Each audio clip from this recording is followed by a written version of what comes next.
இருட்டின் குடல் கிழித்து குன்றில் ஏழும் பெண்ணோடியே கோபம் கொண்டு பிடித்தால் கொப்பரிக்கும் காளியம்மா உன் கண் சிவந்து பார்த்தால் போகும் துரோகியின் கத்தி உழுந்து போகும் அம்மா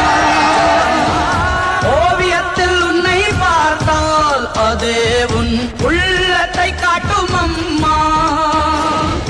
அனைவரையும் ஆதரிக்கும் தாயாகிய அன்னபூர்ணி நீ அம்மா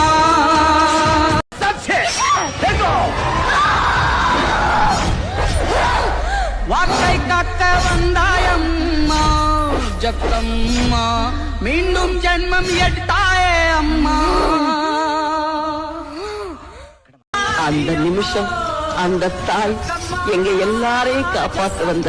மகா காளியாத்தான் தெரிஞ்சாங்க.